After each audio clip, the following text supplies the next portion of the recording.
Selamat datang di pembahasan mendalam kita kali ini. Pernah nggak Anda membayangkan ya, kalau mungkin ada alam semesta lain di luar sana? Mungkin tempat di mana ya salinan diri Anda gitu menjalani hidup yang sedikit atau bahkan mungkin sangat berbeda. Ini bukan lagi sekedar fiksi ilmiah loh. Hari ini kita mau kupas konsep fisika modern yang bisa dibilang mengguncang pemahaman kita soal realitas. Multiverse atau multisemesta. Sumber kita kali ini dari buku Our Mathematical Universe. Penulisnya Max Tegmark. Kita fokus ke bab 6 ya, judulnya Welcome to the Multiverse. Jadi misi kita, paham apa itu multiverse menurut fisika, jenis-jenisnya apa aja, argumen pro kontranya gimana, tapi kita coba sajikan supaya gampang dicerna lah ya. Oke, mari kita bongkar ini. Yang menarik sebetulnya gagasan multiverse ini kan bukan teori yang sengaja dibuat gitu aja ya. Ya. Justru sebaliknya, dia itu muncul secara alami sebagai ya konsekuensi dari teori-teori terbaik kita saat ini buat menjelaskan asal-usul alam semesta kita, terutama teori inflasi kosmologi. Nah, sebelum lanjut, penting banget nih bedain definisi yang dipakai di buku ini. Jadi, alam semesta kita atau our universe itu maksudnya bagian realitas fisik yang secara prinsip bisa kita amati. Bayangin aja kayak bola raksasa, bumi di tengahnya, sejauh cahaya bisa sampai ke kita selama 14 miliar tahun ini. Sementara itu, realitas fisik, nah itu istilah buat semua yang ada. Bisa jadi jauh lebih luas dari yang bisa kita lihat itu. Oke. Jadi ada beda ya antara yang bisa kita lihat sama yang mungkin beneran ada di luar sana. Paham? Kalau gitu, kita mulai dari jenis multiverse yang pertama disebut, level 1. Ini katanya muncul dari ide inflasi abadi. Gimana tuh? Inflasi sendiri kan teori soal pengembangan super cepat sesaat setelah Big Bang itu kan? Tepat sekali. Inflasi itu teori andalan kita lah buat jelasin kenapa alam semesta kita ini kelihatannya datar, terus seragam, kalau dilihat skala besar. Dan gimana struktur awal kayak galaksi bisa muncul. Nah, banyak model inflasi yang paling cocok sama data pengamatan itu bilang kalau inflasi ini nggak berhenti barengan di semua tempat. Jadi, di beberapa wilayah ruang, inflasi mungkin berhenti kayak di tempat kita ini, jadi bintang dan galaksi bisa terbentuk. Tapi di wilayah lain yang jauh banget, inflasi bisa jadi terus lanjut, ruangnya terus melar dengan kecepatan eksponensial. Nah, ini yang namanya inflasi abadi atau eternal inflation. Kalau ini benar ya konsekuensinya ruang angkasa secara keseluruhan itu jadi tak terbatas ukurannya. Ruang tak terbatas? Waduh, terus artinya apa dong buat kita? Secara praktis gitu. Konsekuensinya itu benar-benar mengejutkan dan susah dibayangin sih. Di dalam ruang yang tak terbatas, segala kemungkinan konfigurasi materi yang nggak melanggar hukum fisika, itu pasti akan terwujud di suatu tempat. Harus. Kayak punya papan catur tak terbatas sama bidak tak terbatas saja. Pasti semua susunan bidak yang mungkin itu ada di suatu tempat di papan itu. Artinya, Ya artinya pasti ada wilayah-wilayah lain yang sangat-sangat jauh di luar batas alam semesta teramati kita yang mulainya dengan kondisi awal yang hampir sama persis kayak kita. tunggu, hampir sama persis, itu berarti ada kemungkinan ada bumi lain.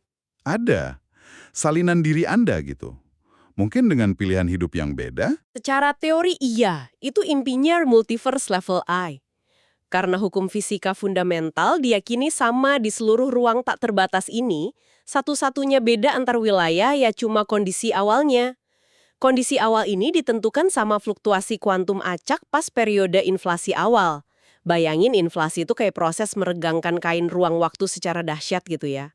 Fluktuasi kuantum itu kayak kerutan acak super kecil di kain itu pas awal mula. Di wilayah kita, kombinasi kerutan acak itu hasilin kondisi awal kita yang spesifik ini. Nah, di wilayah lain yang jauh banget, kerutan acaknya sedikit beda. Mungkin cuma posisi satu partikel geser dikit banget. Tapi perbedaan yang kelihatannya sepele ini, kalau diperkuat sama evolusi kosmik miliaran tahun, bisa jadi sejarahnya beda total. Mungkin di alam semesta level I lain, asteroid yang bikin punah dinosaurus itu meleset. Atau mungkin di sana, Anda milih buat nggak dengerin pembahasan ini. Wow, jadi beda sekecil itu gara-gara kerutan kuantum bisa jadi cabang sejarah yang beda banget ya. Luar biasa sih. Tapi ini semua kok kedengarannya spekulatif banget ya? Buktinya mana? Nah, ini pertanyaan bagus dan penting. Bukti langsung buat multiverse level I memang nggak ada ya. Kita nggak bisa lihat atau kontak. Tapi bukti terkuat yang dukung ini justru bukti buat teori inflasi itu sendiri. Seperti saya bilang tadi, inflasi itu sukses banget jelasin banyak fitur kunci alam semesta kita yang teramati. Kayak kerataan ruang, terus keseragaman suhu latar belakang gelombang mikrokosmik atau CMB yang diukur sama satelit WMAP dan Planck itu. Jadi kalau observasi terus-terusan nguatin teori inflasi, dan model inflasi yang paling konsisten kayak inflasi abadi, secara logis memang memprediksi ruang tak terbatas. Ya, multiverse level I jadi konsekuensi yang susah dihindari dari teori terbaik kita. Dia bukan hipotesis tambahan, tapi kayak prediksi bawaan gitu. Oke. Jadi kayak satu paket ya. Kalau kita terima inflasi karena bukti observasinya, kita mungkin juga harus terima prediksinya soal multiverse level I ini. Betul. Dan ada lagi nih, konsekuensi lanjutannya dari model inflasi abadi ini. Ada perkiraan matematis, harus diakui sini spekulatif banget tapi bikin takjub juga. Soal seberapa jauh kita mungkin harus pergi buat nemuin salinan persis diri Anda, yang sejarahnya sama persis sampai detik ini. Angkanya itu sekitar 10 pangkat 10 pangkat 118 meter. Gila kan? 10 pangkat 10 pangkat 118.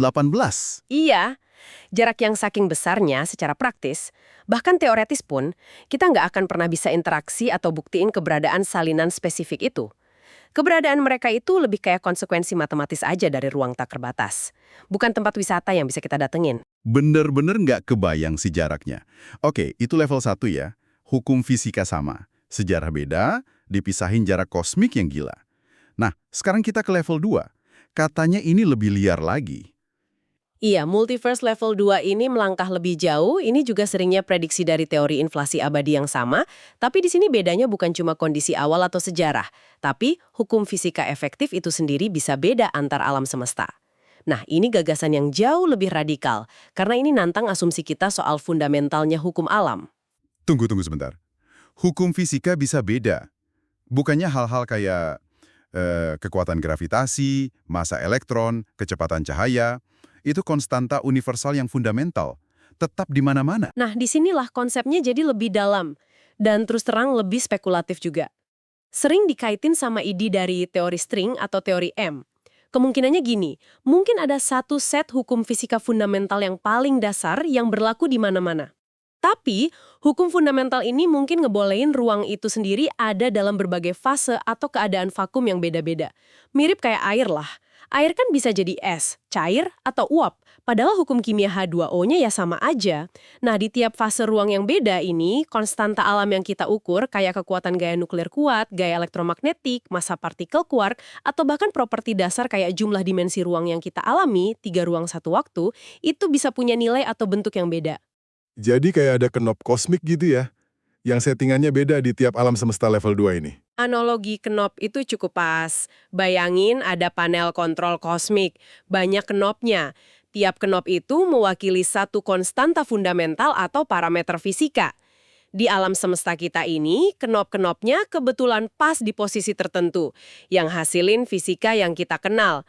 Sumber kita nyebutin mungkin ada sekitar 32 knop kayak gitu yang nilainya nentuin detail fisika di alam semesta kita. Nah, teori kayak inflasi abadi atau landscape teori string itu bilang mungkin ada banyak banget sumber nyebut angka fantastis kayak 10 pangkat 500 atau lebih kemungkinan kombinasi settingan knop ini. Masing-masing itu mewakili satu fase ruang atau alam semesta level 2 yang beda dengan hukum fisika efektif yang beda juga. Inflasi abadi dengan energinya yang luar biasa itu bisa jadi secara acak muter knop-knop ini di berbagai wilayah ruang yang jauh banget, nyiptain gelembung alam semesta dengan fisika yang variasinya luas banget. Artinya, hukum yang kita anggap fundamental, yang susah payah kita ukur di lab, itu mungkin cuma hukum lokal aja, cuma berlaku di gelembung alam semesta kita ini. Tepat sekali. Banyak keteraturan dan konstanta yang kita anggap hukum fundamental alam semesta mungkin sebetulnya cuma hukum efektif. Berlaku spesifik di fase ruang kita ini aja. Ini pandangan yang cukup bikin kita rendah hati ya, nempatin fisika kita dalam konteks kosmik yang jauh lebih luas. Banget. Tapi ini kedengarannya makin spekulatif nih. Ada alasan lain nggak sih, selain prediksi dari model inflasi atau teori string itu, buat kita serius mikirin multiverse level 2 yang radikal ini? Sumber menyebutin argumen kuat dari fine-tuning, penyetelan halus. Maksudnya apa tuh? Observasi yang makin kuat kalau banyak konstanta dan parameter fundamental di alam semesta kita ini nilainya kayak pas banget secara luar biasa. Supaya kehidupan kompleks kayak kita ini bisa ada. Kalau nilai-nilai ini diubah dikit aja, seringnya cuma sepersekian persen, alam semesta kemungkinan besar bakal jadi tempat yang steril, mati, nggak bisa dukung atom stabil, bintang yang awet, kimia kompleks, atau struktur galaksi. Bisa kasih contoh nggak? Seberapa pas sih nilai-nilai ini? Penasaran tingkat presisinya? Contohnya banyak dan cukup bikin melongo sih. Salah satu yang paling sering disebut itu densitas energi gelap. Komponen misterius yang bikin perluasan alam semesta kita makin cepat itu loh. Nilainya itu kecil banget dibanding skala energi fundamental lain di fisika. Kalau densitas energi gelap ini sedikit lebih besar aja, gaya tolaknya bakal dominan banget, jadi materi nggak bisa ngumpul buat bikin galaksi, bintang, planet di awal alam semesta. Sebaliknya, kalau nilainya negatif dan cukup besar, alam semesta bakal kolaps lagi sebelum sempat berkembang. Contoh lain, kekuatan gaya elektromagnetik, kalau kira-kira 4% lebih lemah, hidrogen nggak bakal bisa fusi jadi deuterium, itu langkah kunci buat energi bintang kayak matahari. Matahari kita bisa jadi nggak stabil atau meledak. Kalau sedikit lebih kuat, ikatan atom bisa jadi terlalu kuat, hambat reaksi kimia kompleks, atau inti atom kayak karbon mungkin nggak stabil. Ada lagi, rasio massa proton-neutron, kekuatan gaya nuklir lemah, dan banyak lagi. Sekitar 30-an parameter lah yang kelihatan di stel halus. Sumber bahkan nyebut massa proton itu harus pas sampai sekitar 33 angka desimal biar atom selain hidrogen bisa stabil. Itu presisinya gila banget ya. Nah, pertanyaan besarnya. Kenapa alam semesta kita ini kayaknya beruntung banget gitu punya kombinasi settingan knop yang pas ini? Sumber bilang ada 3 kemungkinan reaksi atau penjelasan utama buat fine-tuning ini. Iya, Techmark merangkumnya jadi 3 kemungkinan utama. Pertama, ini cuma kebetulan aja fluke. Nggak ada penjelasan lebih dalam. Alam semesta kita kebetulan aja punya nilai ini. Kita cuma beruntung. Tapi banyak ilmuwan ngerasa penjelasan ini kurang memuaskan ya secara intelektual. Kedua, ini bukti adanya desain cerdas, intelligent design. Beberapa orang menafsirkan fine-tuning ini sebagai petunjuk adanya pencipta yang sengaja rancang alam semesta biar bisa dihuni. Atau mungkin kita hidup di simulasi komputer super canggih yang parameternya diatur. Tapi ini udah masuk ke ranah metafisika atau teologi ya, di luar jangkauan metode sains saat ini. Ketiga, ini bukti untuk multiverse level 2. Nah, kalau memang ada banyak banget alam semesta, mungkin 10⁵ atau lebih yang dihasilkan oleh, katakanlah, inflasi abadi, masing-masing dengan kombinasi acak settingan knok fisika, maka secara statistik murni, pasti bakal ada beberapa alam semesta di antaranya yang kebetulan punya kombinasi pas yang memungkinkan terbentuknya bintang, planet, dan kehidupan. Jadi kayak lotre kosmik raksasa gitu ya. Dan kita kebetulan dapat nomor yang menang. Tepat. Dan kita sebagai pengamat yang hidup dan bertanya soal fine-tuning ini, ya tentu aja cuma bisa ada dan mengamati di salah satu alam semesta pemenang yang layak huni itu. Alam semesta lain yang steril dengan fisika beda, ya tetap ada. Tapi nggak ada pengamat di sana buat ngeluh betapa boringnya alam semesta mereka. Jadi fine-tuning yang kita amati itu bukan keberuntungan luar biasa, tapi lebih ke efek seleksi observasi atau bias seleksi. Kita ada di sini karena alam semesta ini memungkinkan kita ada. Penjelasan multiverse buat fine-tuning ini kedengarannya logis sih secara statistik. Tapi sumber juga nyebut kalau ini lumayan kontroversial ya, terutama hubungannya sama prinsip Kopernikan. Maksudnya gimana tuh? Betul, prinsip Kopernikan itu kan salah satu pilar pemikiran ilmiah modern ya. Intinya bilang nggak ada yang istimewa atau sentral soal posisi kita di alam semesta. Bumi bukan pusat tata surya, matahari bukan pusat galaksi, dan seterusnya. Kita cenderung anggap diri kita ada di tempat yang tipikal, nggak spesial. Nah, penjelasan multiverse buat fine-tuning ini kayaknya agak nabrak semangat prinsip Kopernikan ini.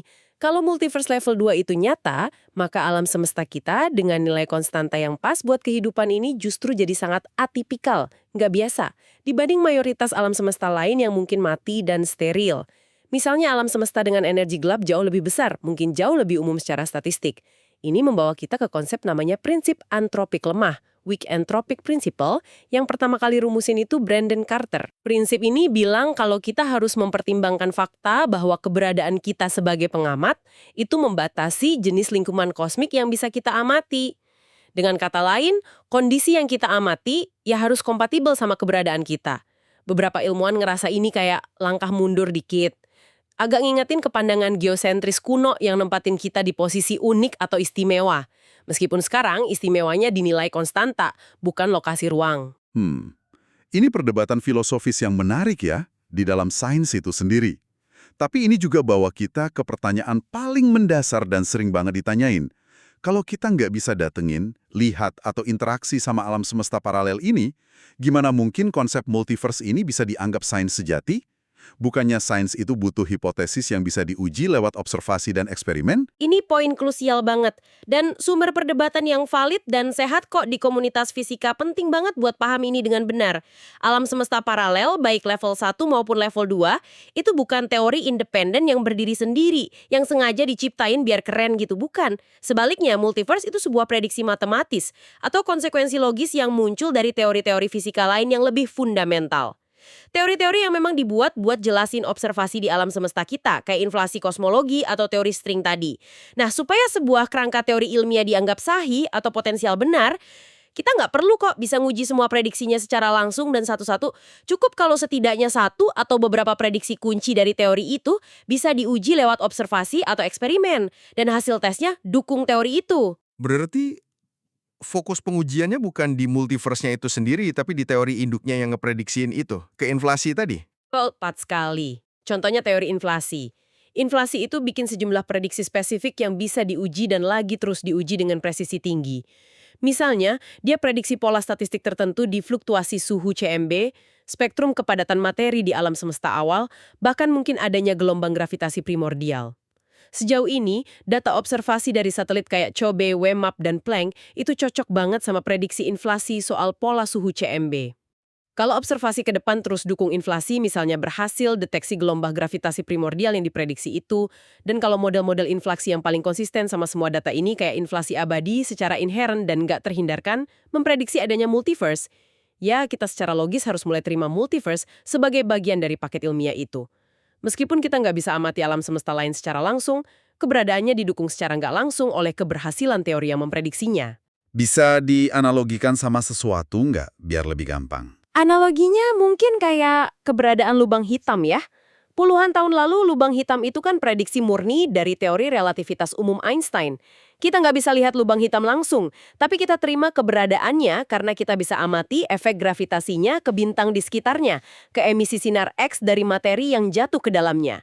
Baru-baru ini malah kita berhasil foto bayangannya pakai Event Horizon Telescope.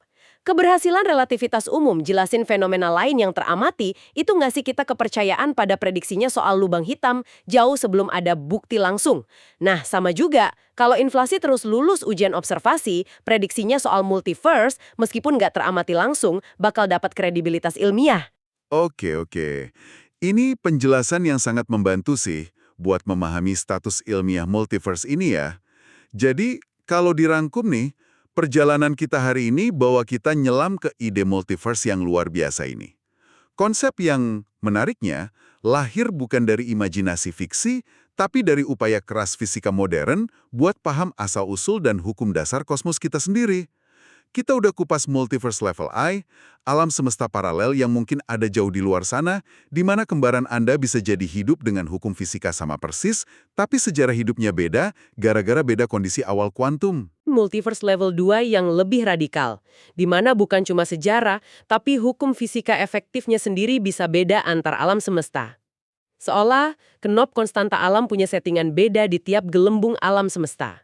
Kita lihat gimana ide ini bukan cuma spekulasi tanpa dasar, tapi konsekuensi yang muncul dari teori kosmologi terdepan kayak inflasi abadi, dan juga nawarin penjelasan potensial yang elegan buat teka-teki fine-tuning alam semesta, kenapa konstanta alam kayaknya pas banget buat kehidupan lewat mekanisme efek seleksi observasi. Ini benar-benar konsep yang melebarkan cakrawala kita soal apa itu realitas ya. Tentu saja. Dan ini mungkin salah satu dampak terbesar dari mempertimbangkan multiverse secara serius. Konsep ini maksa kita tanya lagi, apa sih artinya realitas? Apa artinya keunikan kita dan alam semesta kita?